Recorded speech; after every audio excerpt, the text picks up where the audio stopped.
বাবেরা নওজওয়ানেরা মন দিয়ে শোনেন, হযরত মুসা আলাইহিস সালাম চলে গেলেন ফিরাউনের দরবারে। রাজ দরবারে পৌঁছে গেছে। ফিরাউনের সামনে গিয়ে বলতে লেগেছে, ফিরাউন রে, তুমি জুলুম বড্ড বাড়াবাড়ি করতে লেগেছো, তোমার জুলুমের সীমানা অতিক্রম হতে লেগেছে। এ ফিরাউন, আল্লাহকে ভয় করো, আযাব আসার আগে তুমি পরিবর্তন হয়ে যাও। তাহলে আজকে তো আমাদেরও বলা দরকার, আজও সমাজের বুকে অনেক লোকেরা রাজ ক্ষমতার জোরে ফেরাউনের মতো সীমানা লঙ্ঘন করতে চাইছে। এ আজকের ফেরাউনেরা শুধরে যাও, পরিবর্তন হয়ে যাও, আল্লাহর আযাব আসার আগে শুধরে যাও। না হয় কয়েকদিন আগে মায়ানমারকে লড়িয়ে দিয়েছে, কাল তোমাকে লড়াতে আল্লাহর দেরি লাগবে না। বাপেরা নওজওয়ান তরুণেরা, আল্লাহ নবীর উপরে অনেক জুলুম অত্যাচার হয়েছে। নবী বারাতে অন্ধকারে মানুষের কাছে ঈমানের বাণী পৌঁছেছে, ইনসাফের কথা পৌঁছেছে, মানবতার কথা পৌঁছেছে। আমার নবী বাকেরাতে আতে ঈমানের কালেমা পড়ে সাহাবা হুজুররা দলে দলে আগাতে লেগেছে। একটা দুটো তিনটে করে সাহাবা হুজুররা আসতে লেগেছে। যারা ঈমানের কালেমা পড়েছে তাদের উপরে তৎকালীন শাসক আবু জুনুদ বা সাইবারা অত্যাচার জুলুম করেছে।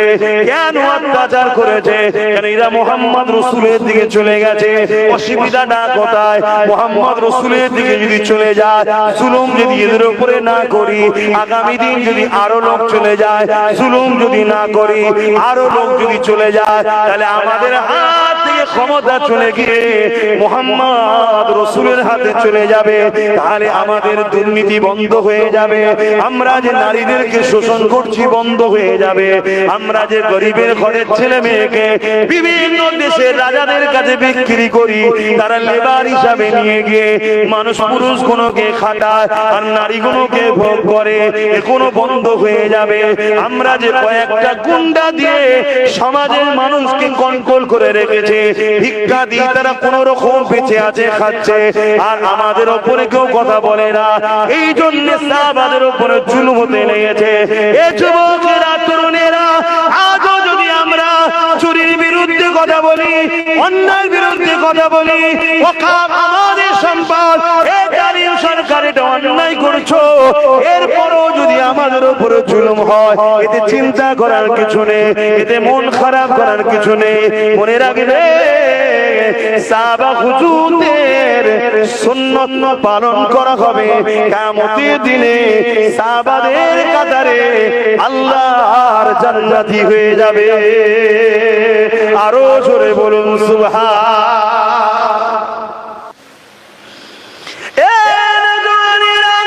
আল্লাহ বাঁচার দিয়েছে তোমাকে আমাকে, ছেড়ে কিন্তু দেয়নি। কেননা নবী আমার এই দিনের জন্য অনেক কষ্ট করেছে। আল্লাহ নবীর জীবনে এমন দিন গেছে, নবী আমার পাহাড়ে গিয়ে মাসকে মাস গাছের পাতা ফলমূল খেয়ে জীবন ধারণ করেছে। রাত্রিরে গোপনে গোপনে মানুষের কাছে ইনসাফের বাণী দিয়েছে, ন্যায়ের বাণী দিয়েছে, সত্যের কথা বলেছে। আল্লাহ নবীর জীবনে এমন দিন গেছে, নবী আমার সিজদায় পড়েছে, নবী পাকের পিঠের উপরে জালিমা বুজিনুবা বাহিনীরা 75 বার পড়ে চাপিয়ে দিয়েছে। আল্লাহ নবী মাথা তুলতে পারে না গো, সিজদায় পড়েছে, কান সুবহান রাব্বিল আলা এই তাসবিহ পড়তে লেগেছে। এ যুবকেরা, এমন দিন গেছে আল্লাহ নবীর পিঠের উপরে এত 75 বার পড়ে দিয়েছে, নবী পাক পুরো ঢাকা পড়ে গেছে, নিঃশ্বাস নিতে পারে না। আজকে সেই দিন তুমি আমি নিজে হাতে করে মিটিয়ে দেবো। মনে রাখবেন, আল্লাহ পাক ছাড় দিয়েছে, ছেড়ে দেয়নি। আল্লাহ পাকের বিচার অবশ্যই করবে। হতে পারে অভাবের দ্বারা করবে, হতে পারে জালিম শাসককে বসিয়ে করবে, হতে পারে বিমান দিয়ে করবে। কোন দিক দিয়ে আল্লাহ পরীক্ষা নেবে, কোন দিক দিয়ে সায়স্তা করবে, সেটা আল্লাহ পাক ভালো জানে। কিন্তু মনে রাখবেন, আল্লাহ পাক ছাড় দেয়, ছেড়ে কিন্তু কাউকে দেয়নি।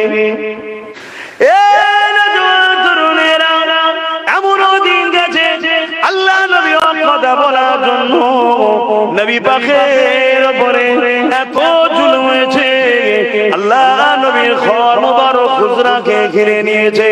কি উদ্দেশ্যে ঘিরেছে? আল্লাহ নবীকে শহীদ করে দেবে। নাউজুবিল্লাহ। কি অপরাধ আমার রাসূলুল্লাহর? না অপরাধ এটাই, আল্লাহ নবী মিথ্যাকে মিথ্যা বলেছে, সত্যকে সত্য বলেছে।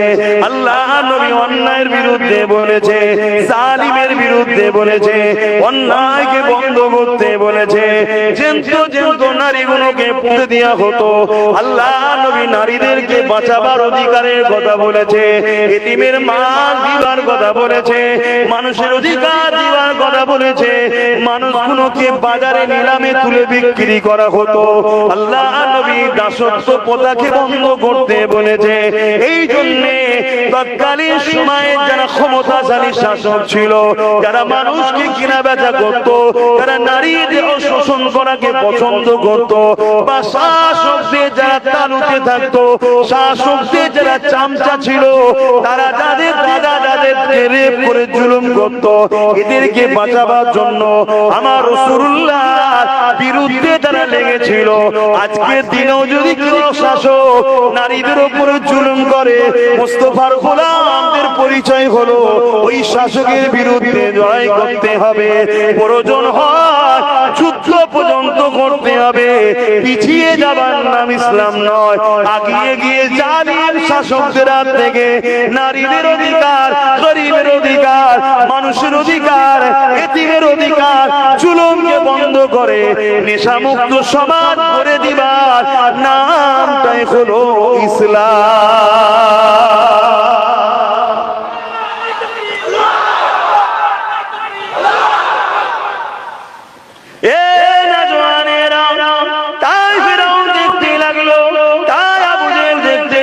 মোহাম্মদ রাসূলকে রুখতে হবে, যদি না রুখা যায়, মোহাম্মদ গরিবের পক্ষে কথা বলছে, মোহাম্মদ ইনসাফের পক্ষে কথা বলছে, মোহাম্মদ হকের পক্ষে কথা বলছে, মোহাম্মদ রাসূল তিনদের হকের কথা বলে, গরিবের হকের কথা বলে, বিধবার মর্যাদার কথা বলে, মানুষের সম্মানের কথা বলে, ইনসাফের কথা বলে, ইনসানিয়াতের কথা বলে, তাহলে মানুষগুলো দলে দলে মোহাম্মদ রাসূলের দিকে চলে যাবে।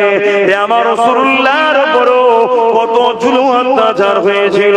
কাবার জমিনে আমার রাসূলুল্লাহকে বেহুশি করা হয়েছিল। এমন কি কাবার জমিনে আমার রাসূলুল্লাহর আবু বকর সিদ্দিক দুজনের উপরে এত জুলুম হয়েছিল, দুজনই রক্তাক্ত হয়ে আল্লাহর কাবার উপরে অজ্ঞান চৈতন্য হয়ে জমিনে পড়ে যায়। এ যুবকেরা, তরুণেরা, বাপেরা, আজ যদি তুমি আমি মনে করি আরামের মধ্যে থাকবো না, বাবা কোনো কথা বলবো না, যা হচ্ছে হয়ে যাক, কোন রকম আমার তো চলে যাচ্ছে, মনে রেখে দিও কাল কিয়ামতের ময়দানে অন্যায়কারীরা তো জাহান্নামে যাবে যাবে যাবে। তবে মন দিয়ে শোনো, অন্যায়কারীর থেকেও বড় শাস্তি পাবে তারা যারা অন্যায় দেখে চুপ করেছিল।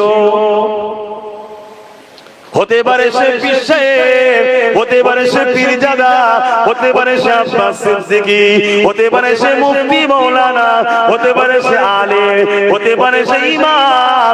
মনে রাখবে যে অন্যায় দেখে চুপ ছিল, অন্যায়কারী থেকেও শাস্তি তাকে বেশি পেতে হবে।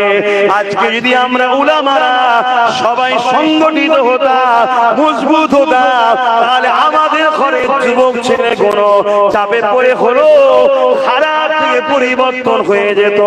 আমরাই তো ঢিলে করে দিয়েছি।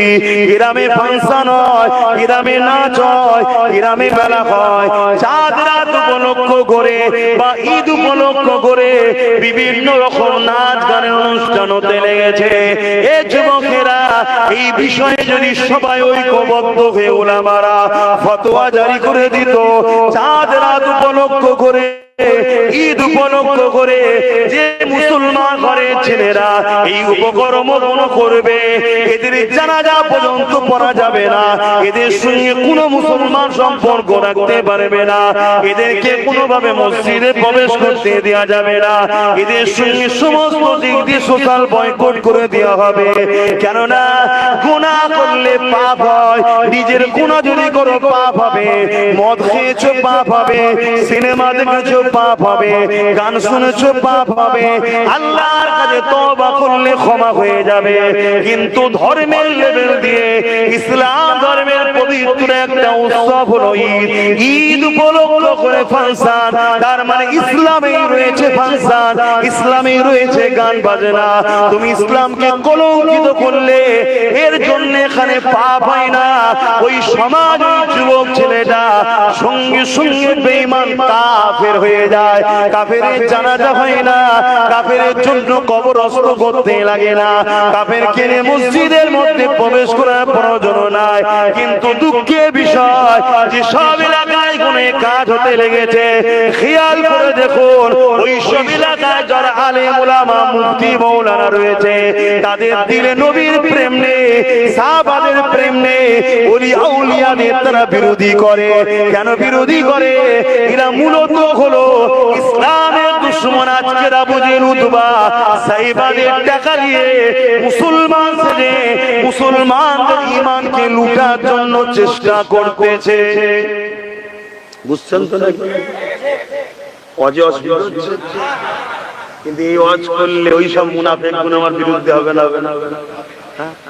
কারা? যারা গান বাজনায় নাচছে না, আমি তাদেরকে বলছি, তাদেরকে তো বলছি যারা পরিবর্তন হবে ইনশাআল্লাহ, তারা পরিবর্তন হবে। তাদেরকে ওই কাজে যারা উৎসাহিত করছে, বাপেরা নওজওয়ানেরা আসেন, ফিরে আসেন। আমার নবী পাক অনেক কষ্ট করেছে দিন ইসলামের জন্য, যে ইসলাম আমার আপনার কাছে রেখে গেছে। ইসলামের পুরো একটা পাঠকে কেউ ক্ষতি করতে চাইবে, কেউ বন্ধ করে দিতে চাইবে, তা কখনো আমরা মেনে নিতে পারি না। মনে রাখবেন, আমার রাসূলুল্লাহ একটা ছোট্ট সুন্নাতের জন্য যদি পুরো পৃথিবীর সঙ্গে যুদ্ধ করতে হয়, তথাপি আমাদেরকে করতে হবে। রাসূলুল্লাহ সুন্নাতটাকে মিটিয়ে দেওয়া যেতে পারে না, হ্যাঁ মানতে পারি না, হ্যাঁ চলতে পারি না, লাইফ স্টাইলে চলতে পারছি না, আলাদা কথা। কিন্তু এই সুন্নাত নিয়ে কেউ ছেড়খানি করবে, ওই সুন্নাত নিয়ে কেউ ক্রিটিসাইজ করবে, ওই সুন্নাতকে কেউ মিটিয়ে দিবার চেষ্টা করবে, আর উম্মতে মুহাম্মাদি চুপ করে থাকবে। মনে রাখবে, কিয়ামতের দিনে শাফাআত পাবে না। এই নওজওয়ান তরুণেরা উদাহরণ দিয়ে বলে যায়, দস্তরখান পিছিয়ে খাওয়া হলো রাসূলের সুন্নাত। আমরা হয়তো কন্টিনিউ পেরে উঠতে পারি না, কিন্তু সুন্নাতটাকে বিশ্বাস করে। কিন্তু কেউ যদি দস্তরখান পিছিয়ে খাওয়াকে ক্রিটিসাইজ করে, এই দস্তরখান পিছিয়ে খাওয়াকে কেউ যদি ছোট বড় কথা বলে, এই দস্তরখান পিছিয়ে খাওয়াকে কেউ যদি ব্যান করে দিতে চায়, এর উপরে জুলুম করতে চায়, এর বিরোধী করাটা উম্মতে মুহাম্মাদের জন্য ফরজ হয়ে যাবে। কেউ যদি মনে করে একটা দস্তরখান বিছানোর তো ব্যাপার, ছেড়ে দে, ছেড়ে দে, না না না না, আমার রাসূলুল্লাহ সুন্নাত ছেড়ে দিবার জিনিস নয়। কেন আমার নবী পাকের কোন একটা কাজ যেটা বেকার ছিল না, সবটাই হলো মানুষ জাতির জন্য কল্যাণ। এই যুবকেরা, তরুণেরা, বাবেরা, তাহলে একটা দস্তরখান ছেড়ে না দেওয়া যায়, তাহলে ইসলামের নামে চাঁদ রাত উপলক্ষ করে মেলার গেট হবে, আর এই মেলার গেটে মক্কা মদিনার ছবি হবে। তাদের বিরুদ্ধে যদি আমরা প্রতিবাদ না করি, তাদের বিরুদ্ধে যদি আমরা সংগ্রাম না করি, তাহলে কিয়ামতের দিনে তো শাস্তি হবেই হবে।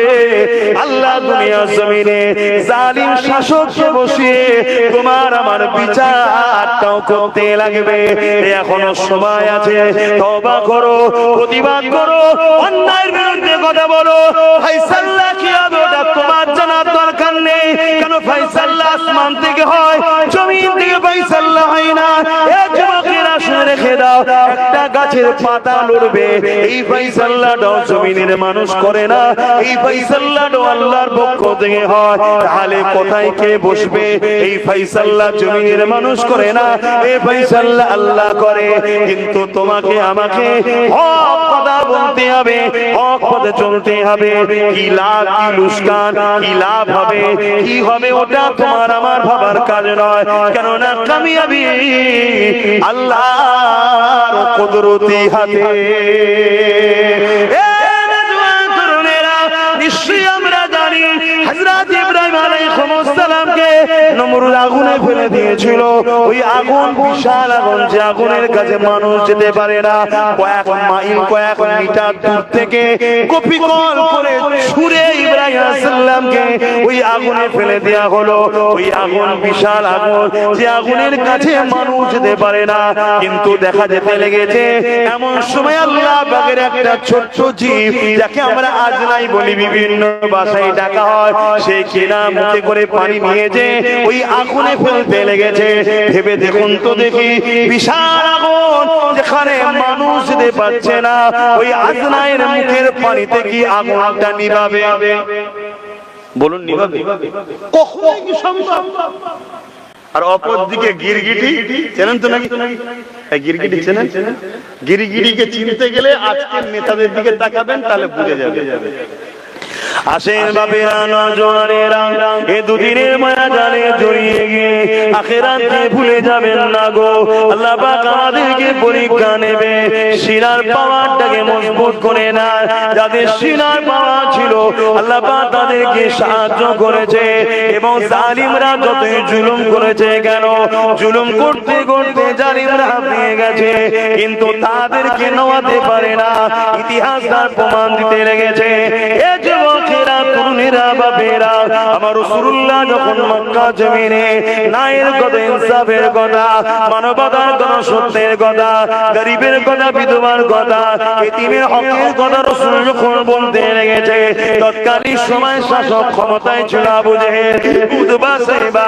এরা দেখলো মুহাম্মদ যদি রুকা না যায়, তাহলে মুহাম্মদ যে কথা বলছে সত্য বলছে। অসহায় গরিব মানুষগুলো সব মুহাম্মাদের দিকে চলে যাবে।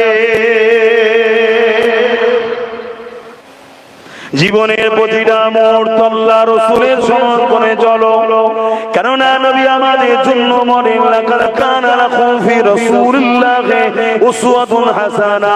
নামাজের বেলায় নবী নেবে, কারবালের বেলায় নবী নেবে না, রোজার বেলায় নবী নেবে, ব্যবসার বেলায় নবী নেবে না, হজের বেলায় নবী নেবে, সংসারের বেলায় নবী নেবে না, সমাজনীতির বেলায় নবী নেবে না।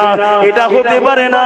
তুমি যদি মুসলমান দাবি করো, তোমার নিঃশ্বাস টানার সময় তো নবী থাকবে, খেলার সময় তো নবী থাকবে, প্রতিটা কদমে কদমে নবী থাকবে।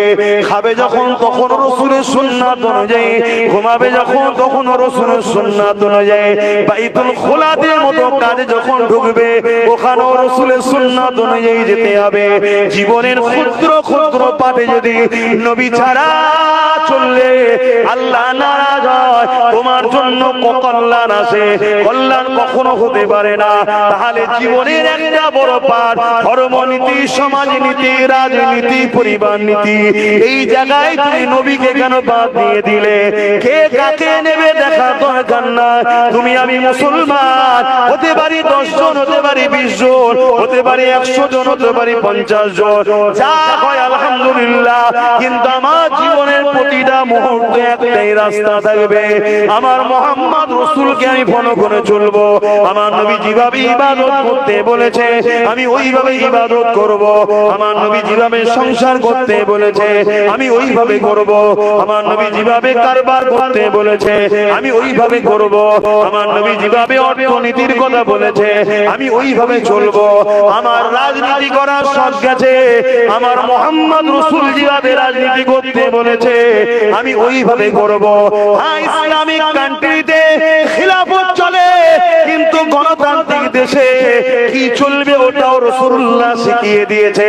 কিন্তু দুঃখের বিষয়, আজ মুনাফিক উলামারা বলে বেড়ায় ইসলাম তো খিলাফতের কথা বলে, অতএব খিলাফত তো ভারতে চলবে না।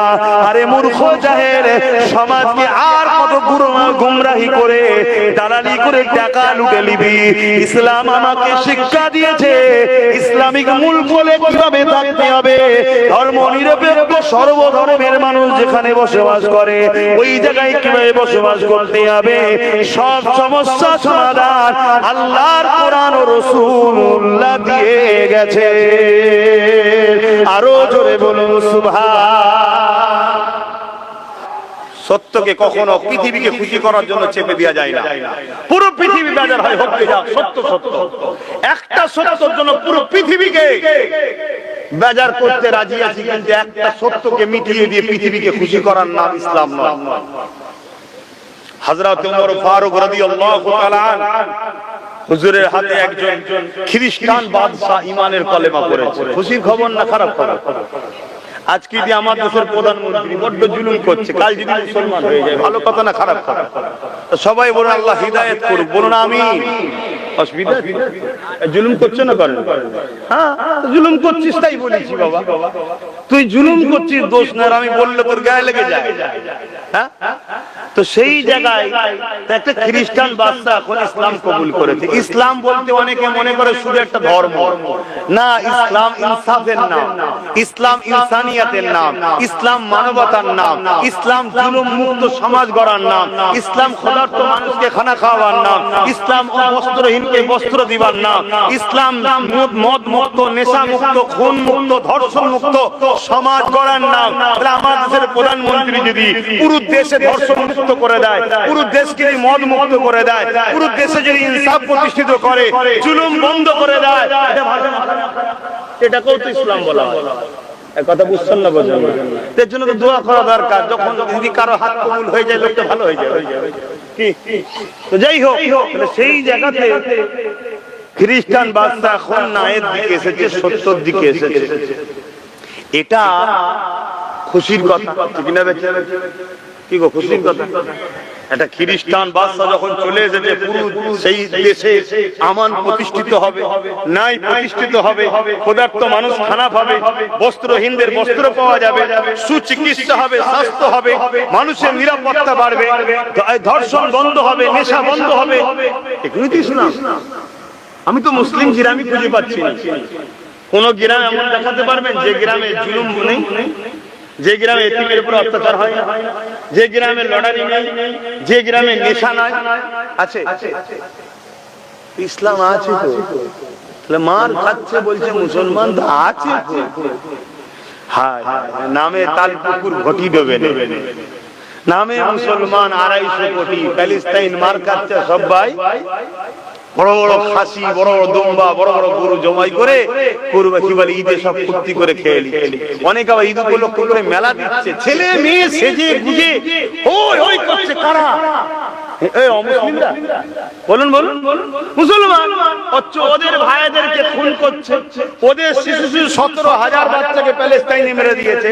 আমাদেরই প্রথম কিবলা মসজিদে আকসাকে মিটাতে চাইছে। আমরা আনন্দের মধ্যেই আছি। তাহলে আমরা মার খাবো না তো কারা খাবে? তো ওই খ্রিস্টান বাদশা এখন কাবা শরীফে গেছে হজ করতে। আর একটা গরিব মানুষ, ইসলামের একটা খুবসুরাতি হলো এটাই, আমি মসজিদে ঢুকেছি, মসজিদের ইমাম সাহেবকে যে কিনা একজন ভ্যান চালকের ছেলে, বাপ ভ্যান চালায়, কষ্ট করে ছেলেকে হাফেজে কোরআন করেছে মসজিদের ইমাম। যে কিনা একজন চাষির সন্তান, বাপ চাষ করে, কষ্ট করে ছেলেকে হাফেজ করেছে মসজিদের ইমাম। এখন ইমাম চাষি বা ভ্যান চালক বা লেবার তার ছেলে, আর আমি জমানার মুজাদ্দেদ নবী বংশের বাচ্চা মসজিদে ঢুকেছি।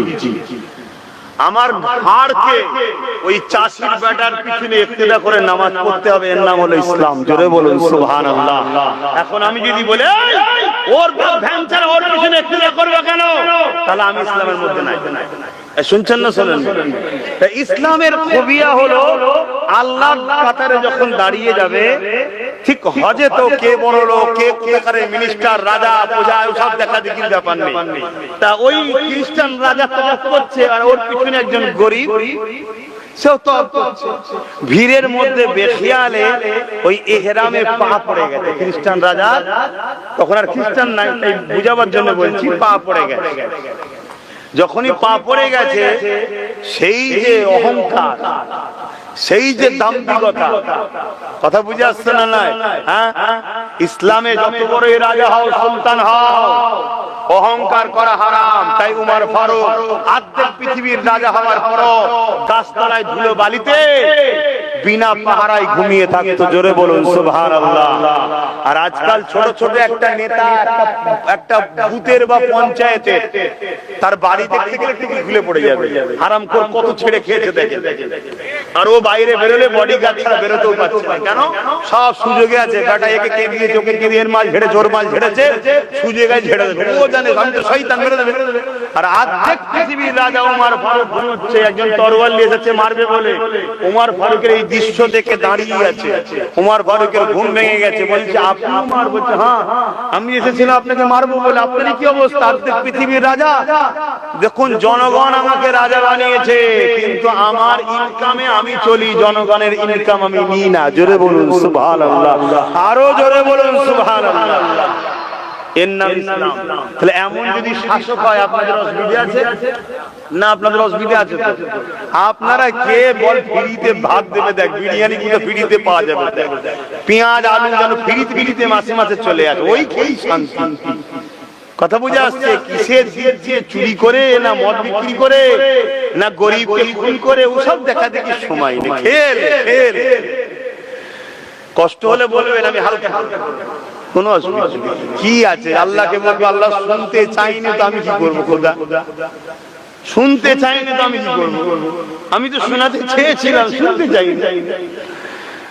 হযরত ওমর ফারুক হুজুর, তিনার আদালতে, তিনার দরবারে বিচার এসেছে কি খ্রিস্টান রাজা ওই গরিব মুসলমানটাকে চর মেরেছে।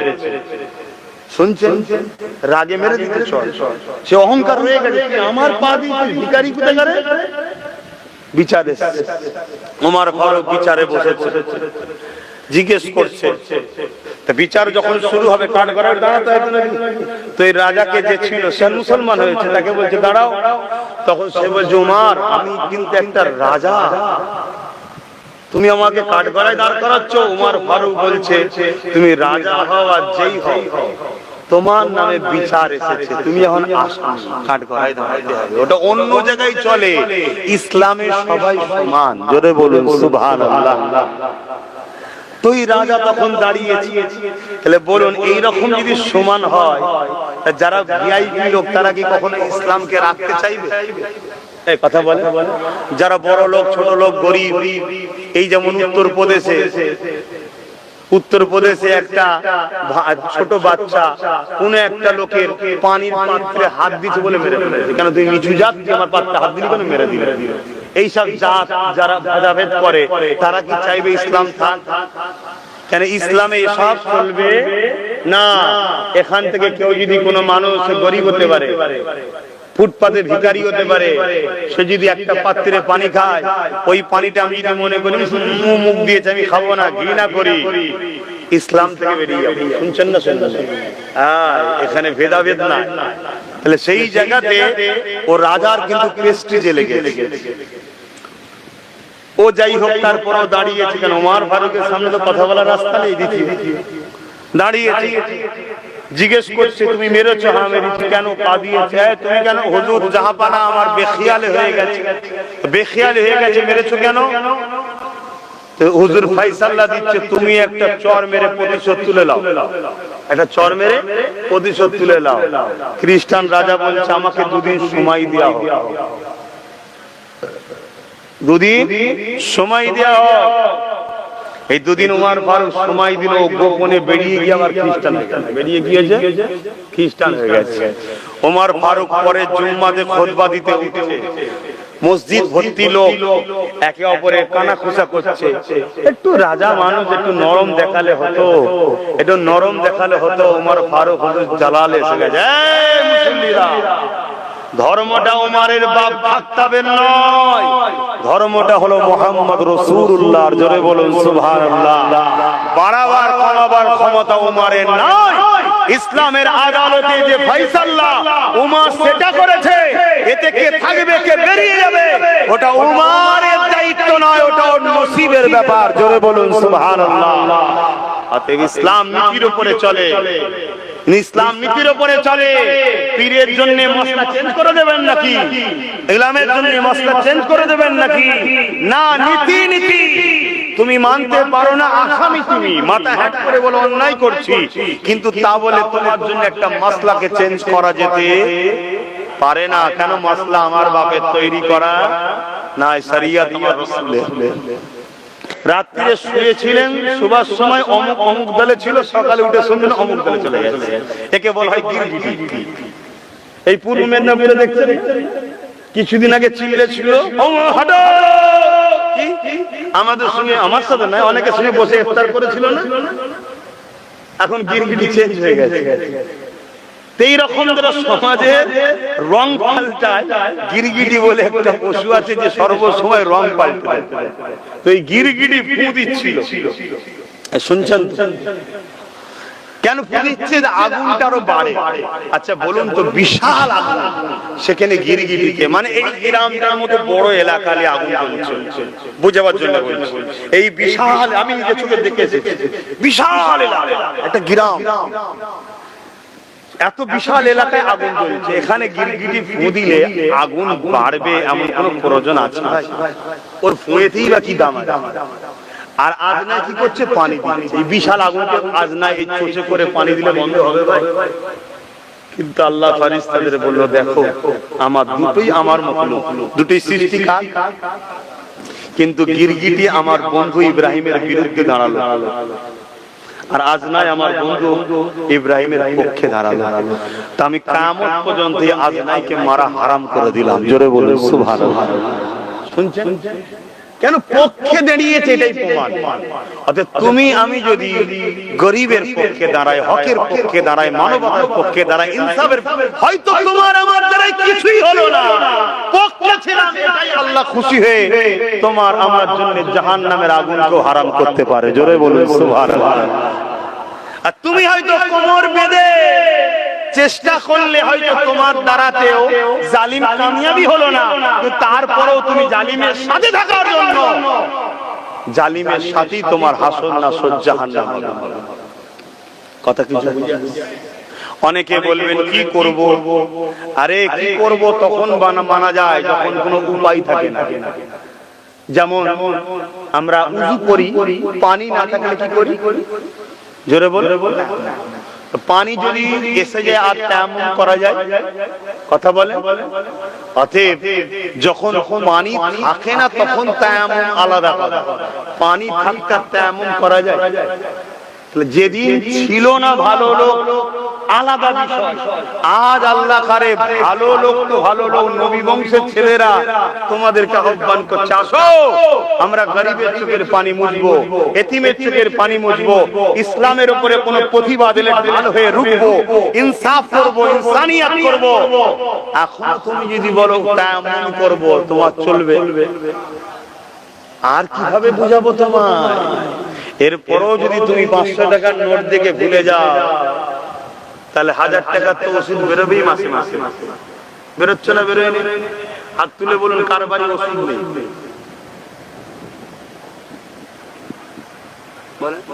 আমার তো প্রায় বাড়িতে ওষুধের দোকান আছে। কি হয়েছে না? কেন এগুলো হচ্ছে? কেন এগুলো বুঝতে হবে। বা হারাম জিনিসটা এমন না, এই দেখবেন সমাজে একদম পায়রা আছে, কি পায়রা বেশ বলে, ও পায়রার কাজ হলো সব পায়রাকে নিয়ে আসা মনিবের বাড়ি। শুনছেন তো নাকি? তা হারামের 500,000 যদি ঢোকে, ও বাকি সব বার করে নিয়ে যাবে। সবাই বলছে এখন ব্যবসা বাণিজ্য খারাপ। কেন রে ব্যবসা বাণিজ্য খারাপ হচ্ছে কি কথা? ফিরি ফিরি মাসে টাকা পেতিস, আগে পেতিস, ব্যবসা তো ভালো হওয়ার কথা। বলছে না ব্যবসা বাণিজ্য খুব খারাপ। ও খোদার মাস হয়েছে, এখনো সময় আছে, এখনো সময় আছে, পরিবর্তন হও, তওবা করো, পরিবর্তন হও। খেয়াল করো আমার খোদার ঘর, মসজিদের দিকে, মাদ্রাসার দিকে, তুমি ওগুলোকে বাঁচাবার চেষ্টা করো। আল্লাহ তোমার সংসারকে বাঁচাবে, তোমার ঘরকে আল্লাহ বাঁচাবার দায়িত্ব নেবে। জোরে বলুন সুবহানাল্লাহ। সিস্টেমটা ঠিক এরকমই, তোরা আমার হয়ে কাজ কর, আমি তোদের দায়িত্ব নিচ্ছি। কিন্তু করছেন? আমার দায়িত্ব রয়েছে বাবা, তাই বলে দিয়ে গেলাম। কেন আমার নবী পাক ইসলামের জন্য উহুদের ময়দানে মার খেয়েছে, ইসলামের জন্য তাইফের জমিনে মার খেয়েছে। এ যুবকেরা, তরুণীরা, বাপেরা, এমন দিন গেছে আল্লাহ নবীর ঘরকে ঘিরে ফেলেছে। এমন কোন 40 জন জালিম অত্যাচারী সন্ত্রাস আমার নবী পাককে শহীদ করে দেবে। আমার নবী পাক বেরিয়ে পড়লে এক মুঠো মাটি নিলেন। ইজা রমাইতা মা রমাইতা ওয়ালাকিন্নাল্লাহ রমা, এই আয়াত কোরআনে তেলাওয়াত করে নিয়ে এই বালিখানা যখন নিক্ষেপ করলে তাদের চোখে পড়ে গেল, তারা রওনা হয়ে গেল। আমার রাসূলুল্লাহ রওনা দিয়ে দিলে। এ যুবকেরা, তরুণেরা, আমি যেটা বোঝাতে চাইছি, ইনসাফের জন্য, ইনসানিয়তের জন্য, আল্লাহর সৃষ্টিকে বাঁচাবার জন্য, একত্ববাদের প্রচারের জন্য, মানবতার জন্য, গরিবের হকের জন্য, নারীদের অধিকার ফিরিয়ে দিবার জন্য, এতিমের মুখে হাসি ফোটাবার জন্য, সমাজকে নেশা মুক্ত করার জন্য, দুর্নীতি মুক্ত, জুলুম মুক্ত করার জন্য আল্লাহ নবী যদি নিজের ঘর ছেড়ে দিয়ে হিজরত করিয়া সেই মদিনার জমিনে যেতে পারে, তাহলে তুমি আমি কে? নিজের ঘরের মায়ায় পড়ে গিয়ে আল্লাহ দিন মিটে যাচ্ছে, যা আমি ঘর ছেড়ে যেতে পারবো না। মনে রাখবেন, আগামী দিন বিশাল বিশাল লড়াই হবে, বিশাল বিশাল জনসভা হবে। ওই সময় আপনাকে ওই ডাকে সাড়া দিতে লাগবে, ওই জায়গায় আপনাকে উপস্থিত হতে হবে। কারণ আপনার উপস্থিতিতে কি ফায়দা আপনার জানার দরকার নাই। আপনার উদ্দেশ্য থাকবে একটা, আল্লাহর ঘরের জন্য আমি এসেছি, গরিবের জন্য এসেছি, ইনসাফের জন্য এসেছি। আমার আশায় কল্যাণ কতটা হবে এটা আমি জানি না, কিন্তু আল্লাহ তোমায় সাক্ষী রাখলাম, আমি জালিমদের ডাকে সাড়া দিই না, আমি নায়ের ডাকে সাড়া দিই। কি যাওয়া দরকার আছে? বলুন বলুন বলুন। আগামী দিন আবার রাজপথে নামবো আমি, এই ওয়াকাফ আন্দোলন করব। কথা বুঝে আসছে না? কেন মসজিদ ভাঙতে রুখতে হবে, ঠিক না বেটি? তাতে প্রয়োজনে যা হয় হবে, কি আছে? তোরও হাত আছে, আমারও হাত আছে, তোর কাছে হয়তো একটু দামি কিছু আছে, কত মারতে পারিস দেখবো। কি নাবা দরকার আছে না? তখন তুমি বলছো আমার কারবার দেখতে হবে, আমার সংসার দেখতে হবে, আমার এখন ঘুম পেয়েছে।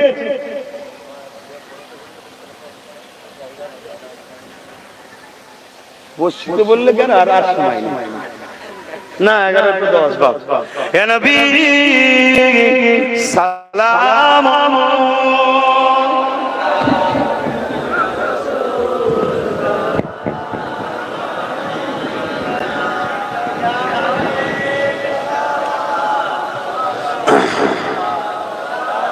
একটু সরে সরে আসে, সবাই সরে সরে আসে। দাঁড়িয়ে সালাম দেন তো আপনারা? হ্যাঁ, এটা ইমানের খোরাক। এটা কিসের খোরাক? ইমানের খোরাক। দাঁড়ানোটা আদবের সঙ্গে সম্পর্ক। আমার নবীর আদবে আমরা দাঁড়াই, ঠিক না বেটি? হ্যাঁ, এটা ইমানের সঙ্গে সম্পর্ক। আজকে সমাজে একদল মানুষ দাঁড়াতে নিষেধ করে, যারা দাঁড়াতে নিষেধ করে অবশ্যই তারা বাতিল ফেরকা, শুনছেন? কিন্তু কেউ যদি না দাঁড়ায়, বসে সালাম দেয়, তাকে আমি বাতিল বলতে পারি না। কেন পারি না? কেন এখানে প্রেম নিজের নিজের রুচির উপরে হয়। কে কিভাবে প্রেম করবে তার ব্যাপার, ঠিক না বেটি? কে কিভাবে আদব করবে তার ব্যাপার। কিন্তু আমার এই আদব প্রেমকে কেউ যদি নিষেধ করে, ফতোয়াবাজি করে, অবশ্যই সে গোমরাহির দিকে আছে। কেননা বাবুল আদব কিতাবুল কিয়াম, নবী পাককে সাহাবা হুজুররা দাঁড়িয়ে দাঁড়িয়ে সালাম দিতেন। জোরে বলুন সুবহানাল্লাহ। এগুলো বাব জানতে হবে, বুঝতে হবে। আখিরি জামানা, খুব সাবধান, খুব সাবধান, তাই বলে যাচ্ছি। তো যে কথা বলছিলাম, আগামী দিন ওয়াকাফের জন্য, দিন ইসলামের জন্য, গরিব মুসলিম সহ প্রত্যেকটা ধর্মের অসহায় গরিব মানুষের জন্য আগামী দিন বিভিন্ন জায়গায় প্রতিবাদ সভা হবে। আপনারা খবর পেলে যাওয়া দরকার আছে না? কথা বলুন। একটু কাজ নষ্ট হবে, একটু খরচ করে যেতে হবে। কেন গাড়ি পাঠানোর ব্যাপারটা নেই। গাড়ি পাঠানোর ব্যাপার মানেই জানবেন পিছনে অন্য কোন জালিমদের হাত আছে। কথা বুঝে আসছে না? হারামের পয়সা পাঠাচ্ছে না, গাড়ি বাড়ি পাঠানোর ব্যাপার নেই। আমার ধর্ম আপনার ধর্ম, নিজের ধর্ম নিজেকে কষ্ট করে করতে হবে না? হবে না? যারা আমাকে ভালোবাসেন আমি তাদেরকে একটা কথা বলবো, যেখানে সেখানে ছুটে চলে যাবে না। কেন যারাই ইসলামের উপরে জুলুম করছে, মিডিয়াকেও এক অংশকে তারাই কিন্তু কিনে রেখেছে। মনে আছে সেই এনআরসি এনপিআর এর সময় তারাই সেজিয়ে লোক না বলো লুঙ্গি বাহিনী টুপি বাহিনী বলছিল না, কিভাবে ফাঁসালো। তো এরাই ওয়াকাফের বিরুদ্ধে জোর করে বিল করবে, আপনারা রাস্তায় না পাবেন। এরাই আবার লোক ফিট করে দিয়ে অন্যায় করিয়ে আবার আপনাদের ঘরে ফাঁসাবে। তাহলে কি আন্দোলন বন্ধ? না, বন্ধ হবে না। তাহলে ডাকার মতো ডাকতে হবে, ডাকনে ওলাটাকে দেখে যেতে হবে। কথা মাথায় ঢুকছে না? ঢুকে কেন অনেক জায়গায় বিগত দিনে আমি দেখেছি ওয়াকাফ বাঁচাও আন্দোলন হচ্ছে। কি আন্দোলন হচ্ছে? ওয়াকাফ বাঁচাও আন্দোলন। কত ভালো না খারাপ ভাই? কিন্তু ওই আন্দোলনের স্টেজে দেখি যারা বক্তব্য দিচ্ছে তাদের মধ্যে অনেকে আবার হারাম করে ওয়াকাফ ছেড়ে বসে আছে। শুনছেন না? শুনুন। তাহলে এই চিটিংবাজ দেখে শুনে যাওয়া দরকার আছে না নাকি? আমার আব্বা মনের কি কষ্ট হচ্ছে নাকি? আমি কড়া কড়া কথা বলছি, আপনাদের খারাপ লাগছে না? কি করব বাপ, ক্যান্সার হয়ে গেছে তো এখানে আর হালকা ওষুধ দিলে হন কেমো মারতে হচ্ছে। তাতে চুল থাকবে কি দাঁত থাকবে দেখতে গেলে হবে না, জানটা তো কমসে কম বাঁচুক। তাই একটু বলছি, আব্বারা কষ্ট নিচ্ছেন না তো? আহা, খুব সাবধান। ওয়াকাফ ঘেড়ে খেচ্ছে, সমস্যা নেই, হারাম করে বললে গায়ে গায়ে গায়ে কত বড় বড় সেটা। তো এরকম অনেক রং ক্লিকবাজি চলবে আগামী দিন। এই সুযোগে দেখবেন নতুন নতুন সব অনেক রকম পলিসি চলবে। তাই আমাকে যারা ভালোবাসেন আমি ওপেন বলে গেলাম, যেখানে সেখানে পা দিয়ে ফেলবেন না, যেখানে সেখানে চলে যাবেন না। হ্যাঁ, যারা দিল থেকে বিগত দিনও সত্যিকারের আন্দোলন করেছে, আগামী দিনও করলে তাদেরকে আমার সাপোর্ট থাকবে, অসুবিধা নাই। কথা মাথায় ঢুকছে? কিন্তু বুঝে বুঝে চলতে হবে। কেন খুব সূক্ষ্ম ডোরের ওপর দিয়ে আমরা হাঁটছি।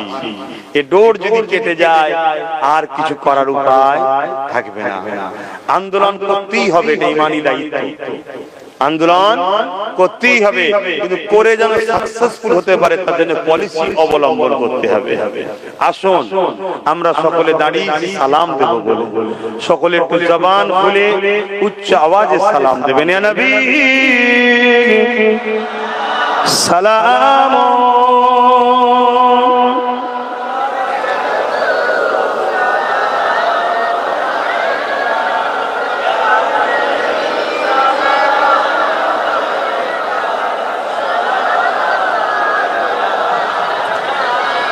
طلع البدر علينا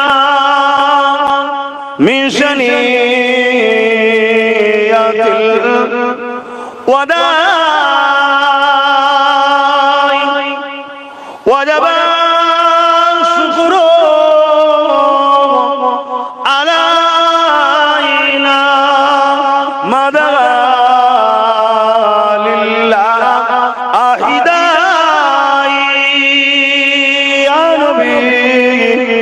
সালাম।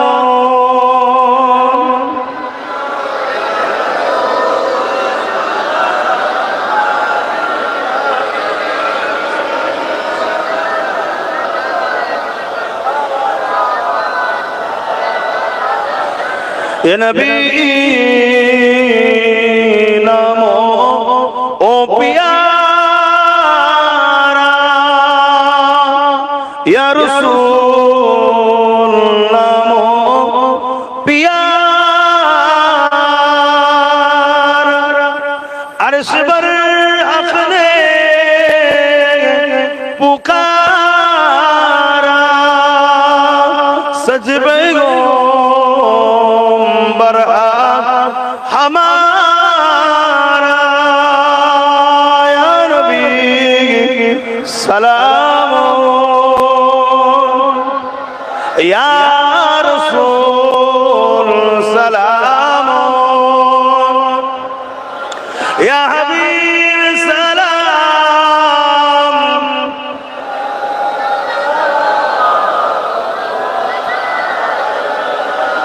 কঠিন হাসরের দিনে কি আছে মোদের কপালে গুনাহগার উম্মাহ আতো আপনার লইবেন সঙ্গে এ মাশরে ইয়া নবী সালাম ইয়া রাসূল সালাম ইয়া হাবিব সালাম সালাম সকলে বসে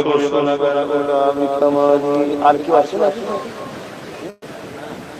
আবারও গেছে দরুদ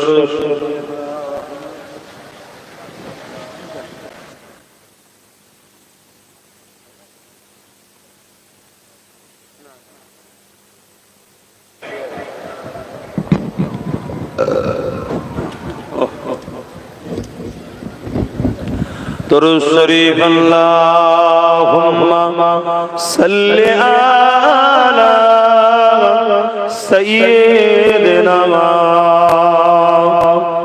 مولانا محمد وعلى آله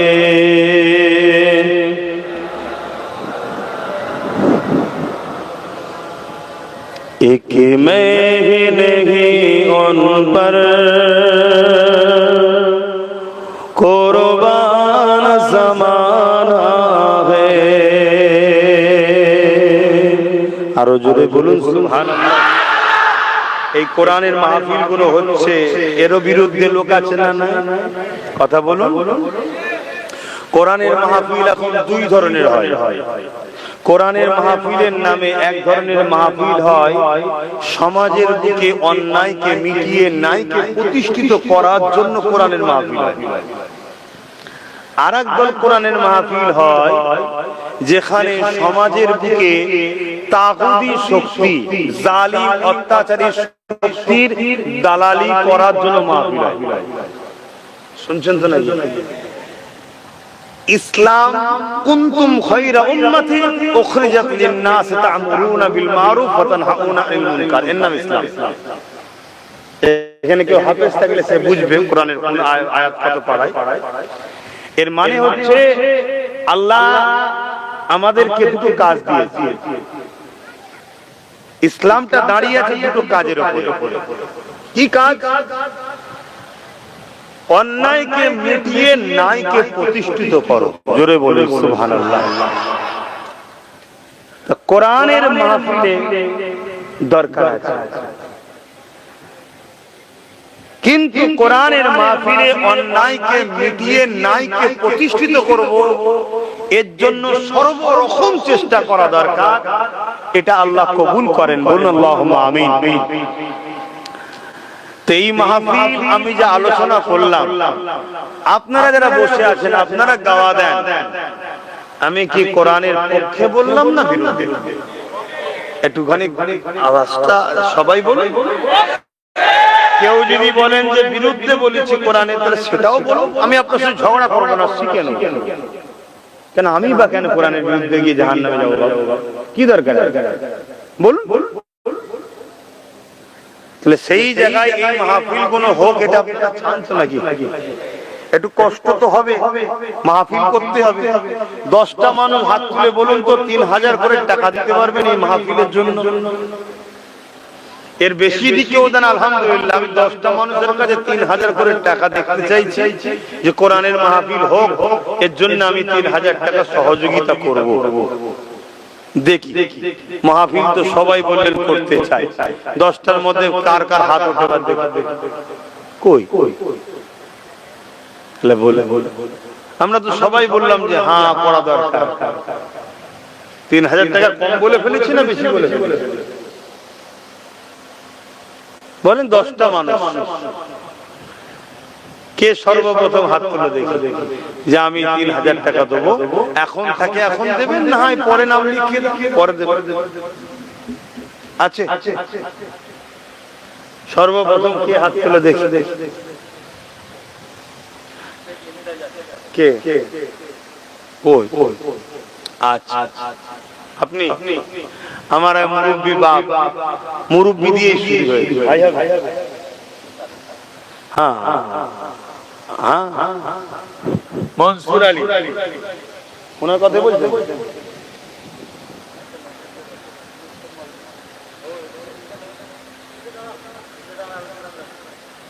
কি নাম আপনার? আচ্ছা এইখানে আছে, ওখানে জায়গাটা মুরব্বী হাত তুলেছেন, একজন যুবক হাত তুলেছেন। আল্লাহ কবুল করে বোন, আল্লাহুম্মা আমিন। 3 নম্বরে কে আছে? 10টা মানুষ ছেড়ে চিন্তা করে দেখেন কত টাকা কত দিকে চলে যায়। একটা মাহফিল করছে, এই মাহফিলে শরীক হবে। আর কেউ আছে?